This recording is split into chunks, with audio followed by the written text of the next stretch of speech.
নমস্কার, আমি সুকৃতি দান। আশা করি আপনারা সবাই ভালো আছেন। আপনারা সবাই দেখছেন অ্যাস্ট্রো সলিউশন। আজকে আমি আলোচনা করব যে জন্মছক থেকে কিভাবে বোঝা যায় যে আপনার জীবনসঙ্গী কেমন হবে বা আপনার জীবনসঙ্গীর সঙ্গে সম্পর্ক কেমন হবে। এই নিয়ে দীর্ঘদিন ধরে একজন আমাকে বারে বারে রিকোয়েস্ট করছিলেন।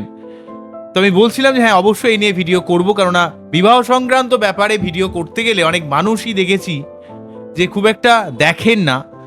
তো যাই হোক, আমার নিজের কর্তব্য যে বিবাহিত লাইফ নিয়ে কিছু বলা, কারণ অলরেডি কিছু নেগেটিভিটি থাকলে সেই ব্যাপারে আপনারা অনেক অ্যালার্ট হতে পারবেন।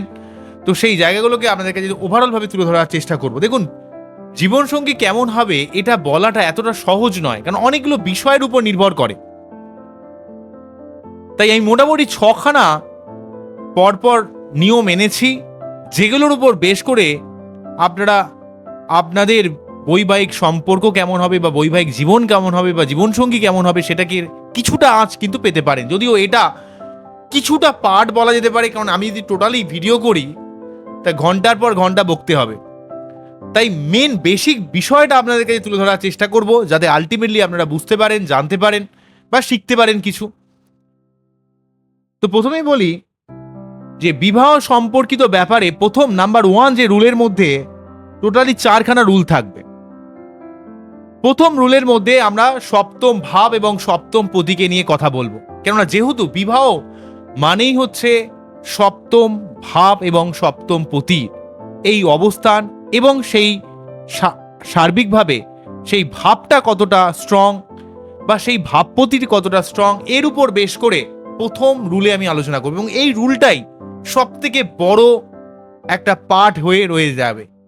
ঠিক আছে, কারণ এই বিষয়টা বুঝলে আপনারা বিবাহ সম্পর্কিত ব্যাপারের অনেকটা ব্যাপারকে আঁচ করতে পারবেন।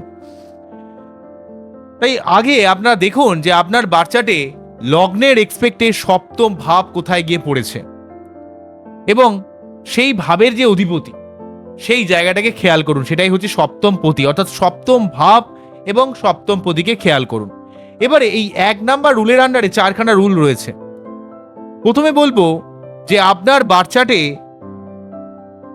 সপ্তম ভাবে কোন গ্রহ অবস্থান করছে, অর্থাৎ আপনার লগ্নের এক্সপেক্টে সপ্তম ভাবে কোন গ্রহ অবস্থান করছে সেই গ্রহটার অনুযায়ী হতে পারে, অথবা এটা হতে পারে যে আপনার বাচ্চাটে হয়তো সপ্তম ভাব ফাঁকা পড়ে রয়েছে, বা সপ্তম ভাবে যে গ্রহই থাকুক না কেন সেই লগ্নের এক্সপেক্টে সপ্তম পতি কে সেটাকেও আমরা জানা দরকার। তার ক্যারেক্টার ওয়াইজও কিন্তু অনেক সময় আপনার জীবনসঙ্গীর স্বভাব কিন্তু আমরা নির্ধারণ করতে পারি।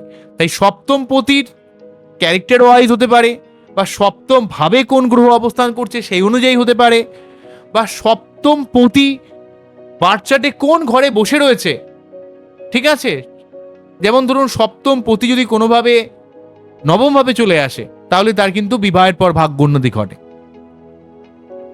আবার এমনও হতে পারে যে সপ্তম পতির সঙ্গে বা সপ্তম ভাবের সঙ্গে কোন গ্রহের প্রেক্ষা, মানে দৃষ্টি হোক, প্রভাব হোক, একসঙ্গে অবস্থান হোক। ধরুন আপনার বাচ্চাটে সপ্তম পতি বুধ, সে হয়তো শুক্র বা বৃহস্পতির সঙ্গে বসে রয়েছে, সেক্ষেত্রে তার প্রভাবটা অবশ্যই অনেক পজিটিভ হয়ে যাবে। ঠিক আছে, বা সপ্তম ভাবের উপর কোন গ্রহ দৃষ্টি দিচ্ছে সেটাও গুরুত্বপূর্ণ হবে। তবে জেনারেলি ভাবে আমার মতে এত কিছু না বুঝে আপনি যদি এই ব্যাপারটা বোঝেন যে সপ্তম ভাব পতিকে বা সপ্তম ভাবে কোন গ্রহ বসে রয়েছে তাদের ক্যারেক্টার ওয়াইজ আপনারা অনেকটা ধারণা কিন্তু পেয়ে যাবেন। ঠিক আছে, সপ্তম ভাবপতির ক্যারেক্টার বা সপ্তম ভাবে যে গ্রহরা বসে রয়েছে তাদের ক্যারেক্টারকে যদি মোটামুটি অ্যানালাইজ করেন, অনেকটা বোঝা যেতে পারে। যেমন ধরুন কারো বাচ্চাটে যদি সপ্তম পতি সূর্য হয়, বা সপ্তম ভাবে যদি সূর্য বসে থাকে বা রবি বসে থাকে, তাহলে তার জীবনসঙ্গীদের মধ্যে একটা আত্মসম্মান বোধ অত্যন্ত তীব্র হয়। সে একটু সম্মান প্রিয়, সেলফ রেসপেক্ট ব্যাপার, স্বাধীন চেতা মেন্টালিটি, নেতৃত্ব দানে পারদর্শী এবং একটু অহংকারী প্রকৃতির হয়, এবং সে জীবনে প্রতিষ্ঠা লাভ করবে এবং প্রতিষ্ঠিত হবে এমন একটা ইচ্ছা কিন্তু পোষণ করে।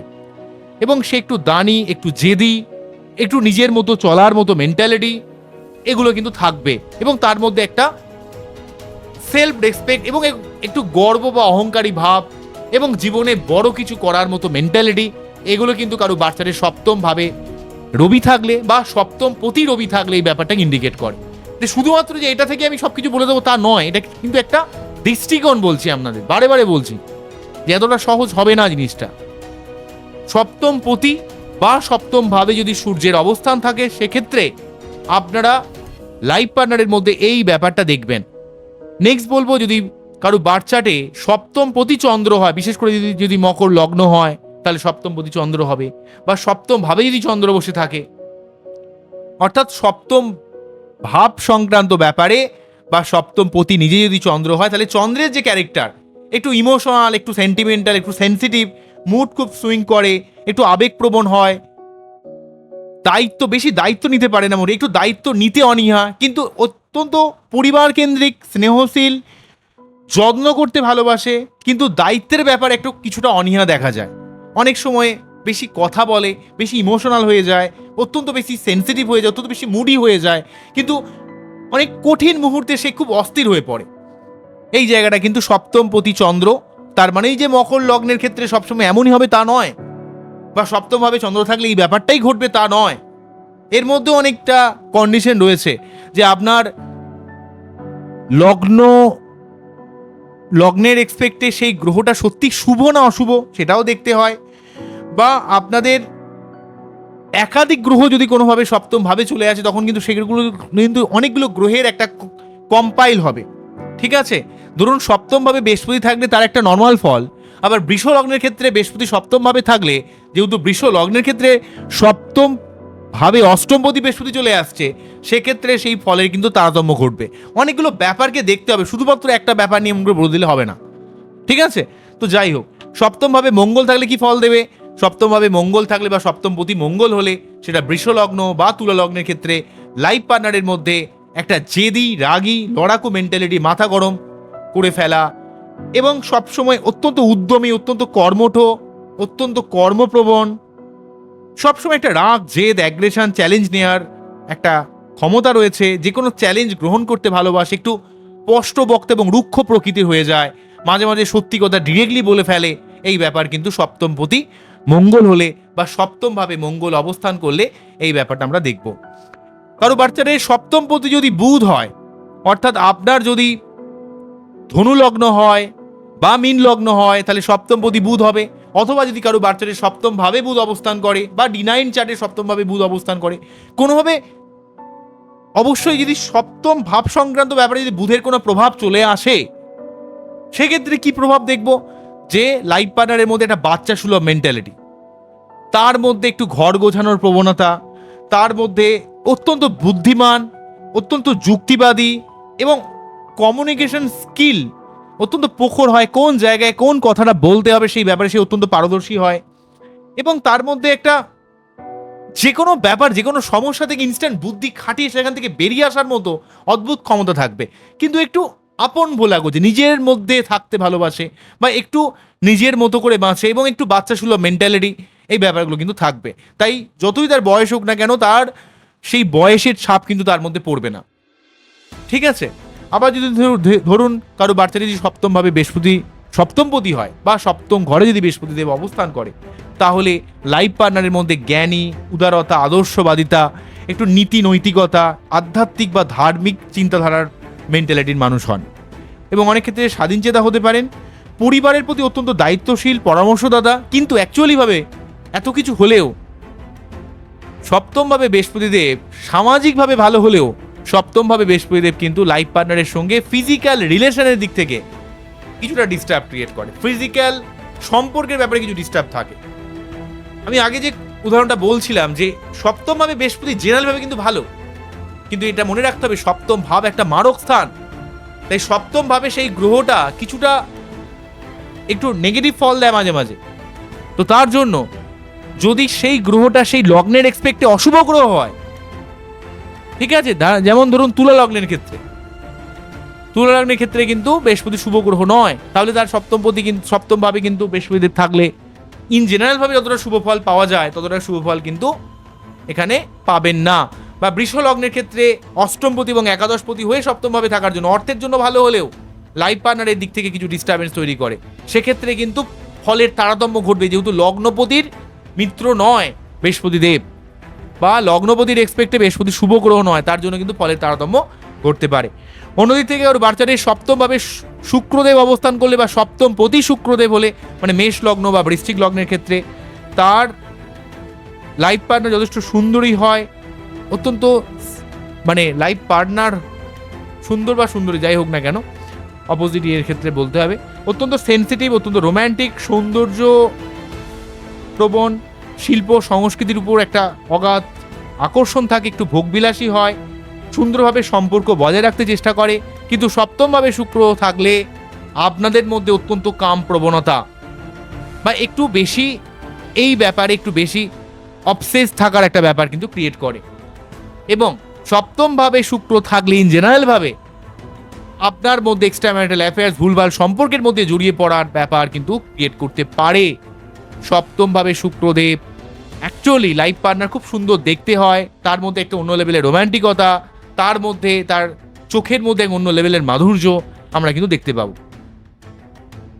ঠিক আছে, কিন্তু আবারও বলছি যে সেই গ্রহটা শুধু থাকলেই নয়, সেই গ্রহের উপর অন্য কোনো গ্রহের প্রেক্ষাপ পড়ছে কিনা সেটাও কিন্তু খুব গুরুত্বপূর্ণ।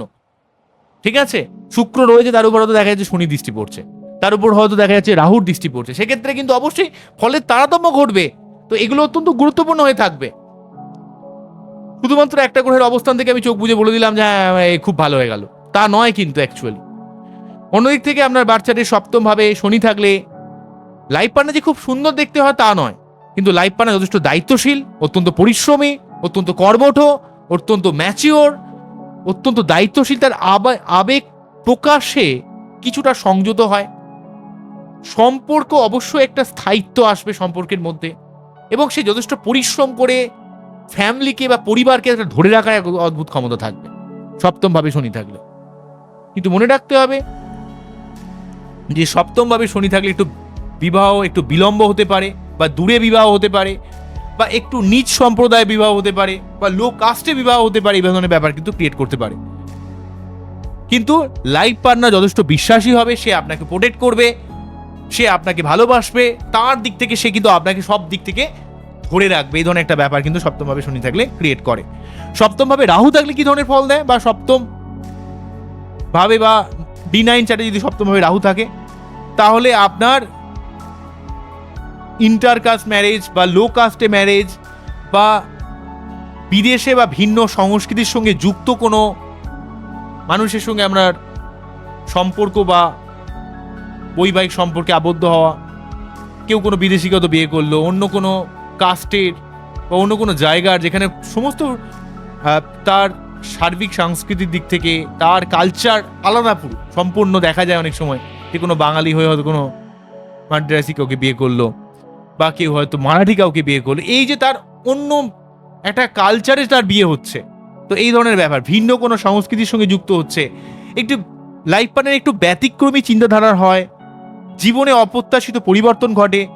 কিন্তু সপ্তম ভাবে রাহু থাকলে তার প্রতিকার না করলে বিবাহিত জীবনে অনেক সমস্যা কিন্তু দেখতে পাওয়া যায়। তবে যদি লাইফের প্রথম দিকের একটা বা দুটো সম্পর্ক ভেঙে থাকে, বা সেই সংক্রান্ত ব্যাপার থেকে কিছু ডিস্টারবেন্স আপনি পেয়ে থাকেন, এবং যদি আপনি সেই জায়গা থেকে নতুন করে বিয়ে করেছেন, অর্থাৎ আপনার জীবনে হয়তো প্রথম একটা দুটো প্রেম কেটে গেছে, তারপর বিয়ে করেছেন, তাহলে সেই সমস্যাটা অনেকটা কেটে যায়।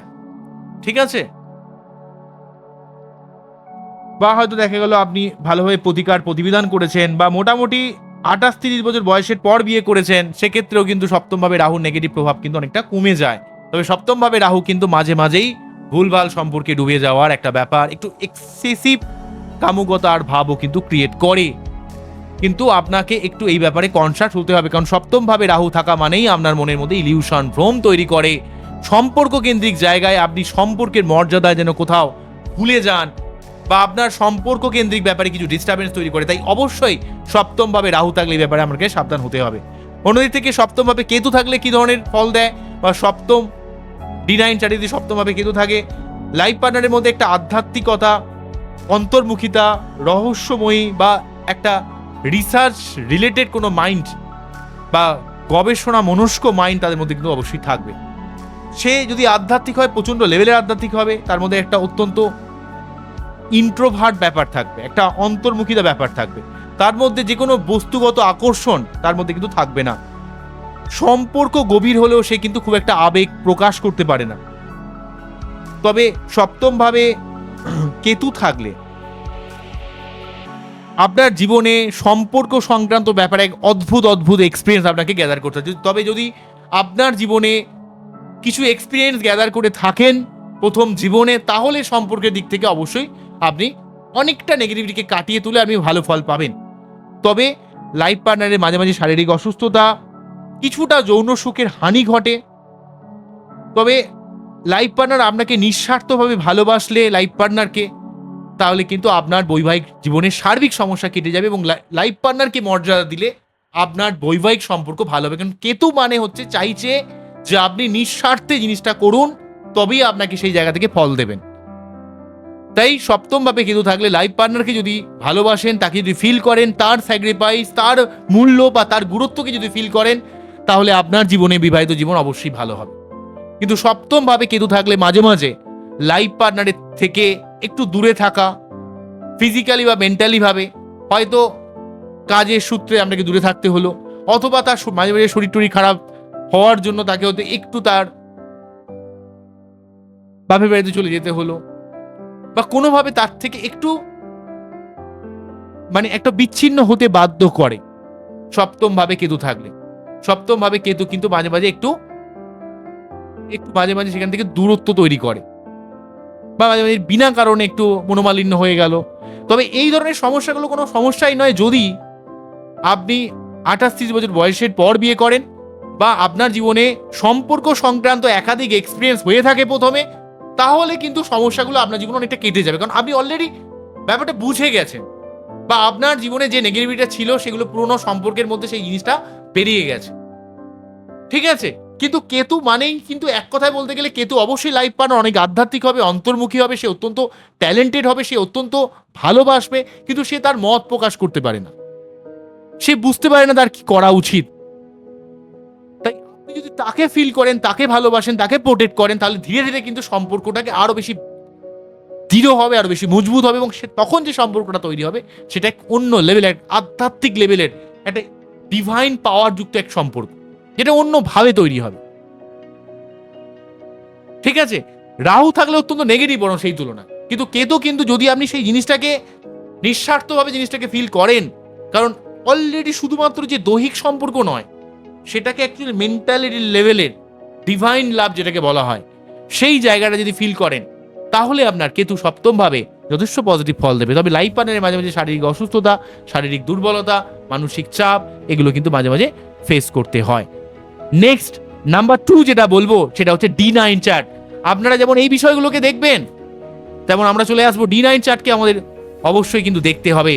কারণ নবাংশ চক্রে, নবাংশ চার্ট, ডিভিশনাল চার্টের যে নবাংশ চার্ট, জীবনসঙ্গীর যে চার্ট, তার লগ্ন ভাব, লগ্নপতি, সপ্তম ভাব এবং সপ্তমপতির ব্যাপারটাকেও আমরা অত্যন্ত গুরুত্বপূর্ণ, এবং সেই সঙ্গে গ্রহের বলবত্তা দেখার জন্য আপনার বার্চারের সপ্তম পতি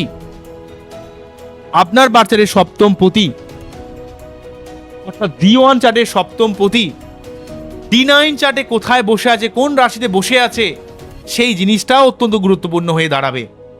তাই আমাদের বিবাহিত জীবন সম্বন্ধে বিচার করতে গেলে D9 চার্টকে আমাদের অবশ্যই ভালোভাবে দেখতে হবে। নেক্সট আমরা দেখব হচ্ছে রাশির যুগ্মতা।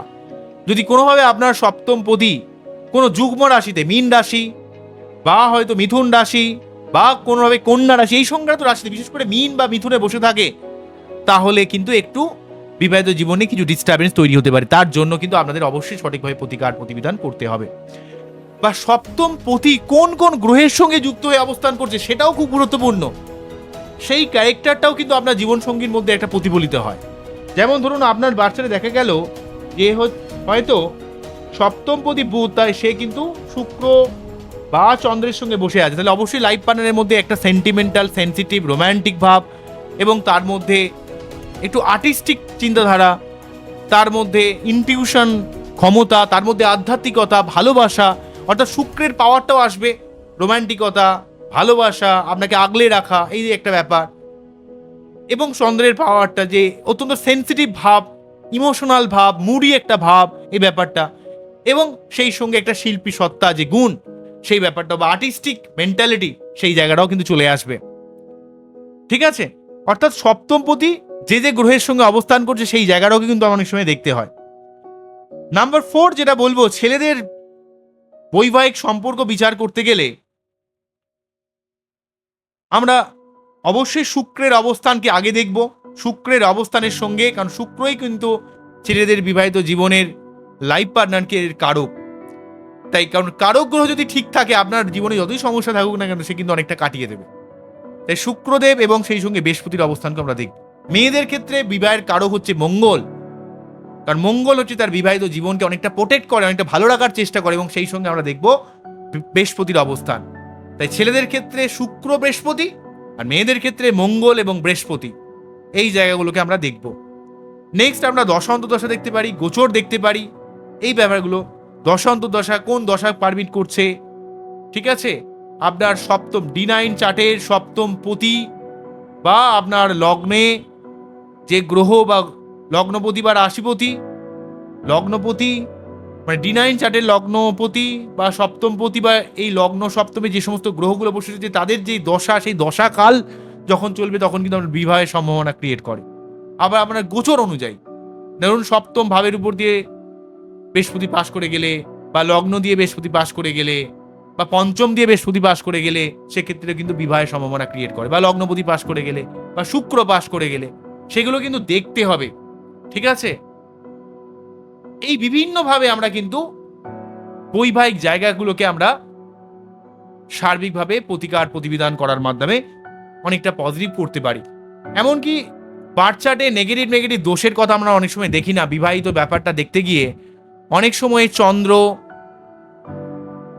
হয়তো দেখা গেল প্রচন্ড পীড়িত হয়ে রয়েছে, বা সপ্তমপতি খুব পীড়িত হয়ে রয়েছে, বা কোনো নেগেটিভ যোগ রয়েছে। যেমন ধরুন কোনো মেয়েদের ক্ষেত্রে শনি মঙ্গল যোগ, শনি রবি যোগ বিবাহিত জীবনের ক্ষেত্রে চূড়ান্ত সমস্যা ক্রিয়েট করতে পারে। বিশেষ করে শনি মঙ্গল যোগ থাকলে, বা শনি রবি যোগ থাকলে, বা ধরুন গ্রহণ দোষ থাকলে, বা অঙ্গারক দোষ থাকলে, বা কালসর্প যোগ থাকলে, এইগুলোর আগে প্রতিকার প্রতিবিধান করা উচিত। মানুষকে কিছু বললেই আগে রাক্ষসগণ নিয়ে খুব বেশি ভয় খায়, মাঙ্গলিক কি, তাহলে খুব সমস্যা, এইগুলো নিয়ে মানুষ বেশি অ্যালার্ট হয়ে যায়। কিন্তু প্রকৃত মেন যে জায়গা থেকে সমস্যা হচ্ছে, তো দেখা গেল বাচ্চাদের লগ্নপতি ভালো নাই, সপ্তমপতিই ঠিক অবস্থায় নেই, বা আপনার বাচ্চাদের এমন কিছু নেগেটিভ দোষ রয়েছে যে সূর্য রাহু গ্রহণ দোষের জন্য আপনার মান সম্মানের জায়গাটা অত্যন্ত খারাপ হয়ে আছে, বা সপ্তমপতি রাহুযুক্ত হয়ে রয়েছে, বা কোনোভাবে হয়তো দেখা গেল সপ্তমপতি কম্বাস্ট হয়ে রয়েছে। তো এই বিষয়গুলো অনেকে খেয়ালই করে না। তো তার জন্য জীবনে এত সমস্যা, এত প্রতিকূলতার মধ্যে মানুষ পড়ে যায়। তো এই ব্যাপারগুলো আমাদের দেখতে হবে, বুঝতে হবে, প্রতিকার প্রতিবিধান করতে হবে, যাতে আলটিমেটলি ভাবে আপনারা বিবাহিত জীবনকে ভালো করতে পারেন। কারণ বিবাহিত জীবন একটা অত্যন্ত একটা সেন্সিটিভ ব্যাপার, কারণ জীবনে একবার পদক্ষেপ নিয়ে নিলে সেখান থেকে কিন্তু আপনি কখনো ব্যাক করতে পারবেন না। ব্যাক করাটাও খুব একটা ভালো লক্ষণ নয়। এবং যাকে বিয়ে করছেন, যাকে জীবন সঙ্গিনী মানছেন, যাকে জীবনের অর্ধাঙ্গিনী মানছেন, তাকে আপনাকে প্রায়োরিটি দিতে হবে, তাকে ফিল করতে হবে, তার লাইফে গুরুত্ব দিতে হবে, তার সুবিধা ব্যাপারটাকে বুঝতে হবে। কারণ জীবনে যদি তাকে না ভালো রাখতে পারলেন, আলটিমেট লাভ কি হলো? আপনার জীবনই বৃথা হয়ে যাবে। আর জীবনে যদি কখনো বিবাহিত জীবনকে ভালো না করতে পারেন, অনেকের ক্ষেত্রে দেখতে পাওয়া যায় হয়তো তার লাইফ পার্টনার এতটা বেশি টক্সিক যে সে হাজার চেষ্টা করে হয়তো তাকে কোনোভাবেই সেই সম্পর্কটাকে ভালো করতে পারেনি। তো এমন এমন সমস্যায় পড়লে অবশ্যই সেটা প্রচন্ড প্যাথেটিক। কারণ বিবাহিত জীবন নিয়ে যারা ভোগেন বা কষ্ট পান, তারা যে কি লেভেলের কষ্ট প্রতিনিয়ত ভোগ করেন আমি সেটা জানি। আমি খুব কাছ থেকে মানুষের সমস্যাগুলো ফিল করেছি, সেটা কখনো মুখে বলে বোঝানো যাবে না। তবে এমন এক অবস্থায় আপনারা রোজ কোয়ার্টস পড়তে পারেন। মেন্ডেলিং ডাকের আপনারা যে দুটো দেখবেন হাঁস থাকে, হাঁস কিন্তু অনেকটা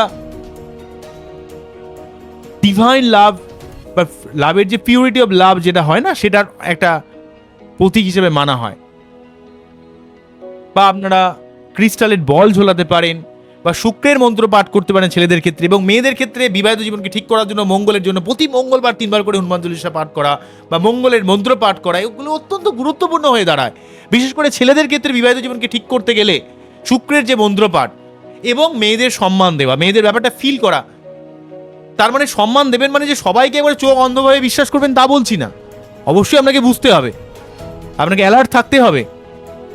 এক্সেপশনাল ইজ অলওয়েজ দেওয়ার, সেটা আপনাকে মনে রাখতে হবে। কিন্তু প্রকৃতভাবে আপনাকে সম্পর্ককে গুরুত্ব দিতে হবে, আপনার অপোজিট জেন্ডারের মানুষকে আপনাকে সম্মান দিতে হবে, ফিল করতে হবে, এবং সম্পর্কের প্রায়োরিটি কিন্তু রাখতে হবে। কারণ সম্পর্ককে মর্যাদা দিতে হবে, কারণ এটাকে সবসময় আপনাকে রক্ষা করতে হবে সমস্ত বিপদ থেকে, অনেক লোকের অনেক কথা, অনেক ভুল বোঝাবুঝি থেকে, এবং নিজেকেও অনেক ক্ষেত্রে অনেক সংযত থাকতে হবে যাতে প্রকৃত সম্পর্ককে ভালো করতে পারেন। এগুলো একটা জীবনের ডিসিপ্লিন বলতে পারেন, এটা জীবনের একটা শিক্ষা বলতে পারেন। কিভাবে আপনি আপনার সেই জায়গাটাকে রক্ষা করবেন, সেটা অ্যাস্ট্রোলজিক্যালি ভাবে, সেটা আপনার নৈতিকভাবে, সেটা আপনি লাইফ পার্টনারকে বুঝিয়ে হোক, সার্বিক সব দিক থেকে যদি জিনিসগুলোকে একটু ঠিক করতে পারেন, তাহলে আপনার জীবন অনেক ভালো থাকবেন। আমার এই টোটাল অনুষ্ঠানটিকে আপনাদের কতটা ভালো লাগলো অবশ্যই আমি কমেন্ট সেকশনে জানাবেন। আপনারা খুব ভালো থাকুন এবং অ্যাস্ট্রো সলিউশন দেখতে থাকুন। তবে আমি আরেকটা কথা বলবো, আমাদের জীবনে ইমোশনাল ব্যালেন্স, ইমোশনাল স্টেবিলিটি, কারণ সম্পর্কের জায়গায় ইমোশন না থাকলে কিন্তু কখনো সম্পর্ক স্ট্রং হয় না। তো সেই জায়গাটা কিন্তু চন্দ্র অনেকটা নির্ধারণ করায়। তাই চন্দ্র যদি ভালো থাকে তাহলে সম্পর্কের মধ্যে আপনি অবশ্যই একটা মর্যাদা বুঝতে পারেন। তাই চন্দ্র শুক্র, সে ছেলে হোক বা মেয়ে হোক, সবার ক্ষেত্রেই একটা অন্য লেভেলের সম্পর্কের যে মূল্য বা সম্পর্কটাকে স্টে করার ক্ষেত্রে বা স্যাটিসফ্যাকশনের দিক থেকে এই দুটো গ্রহ এক ব্যাকবোনে কিন্তু কাজ করে। তো এইগুলো কিন্তু অত্যন্ত গুরুত্বপূর্ণ হয়ে দাঁড়ায়। বোঝা গেল কি বললাম? তো আজকে এখানেই থামছে, আবার দেখা হবে নতুন কোনো ভিডিও। আমরা খুব ভালো থাকুন, অ্যাস্ট্রো দেখতে থাকুন। নমস্কার, থ্যাংক ইউ।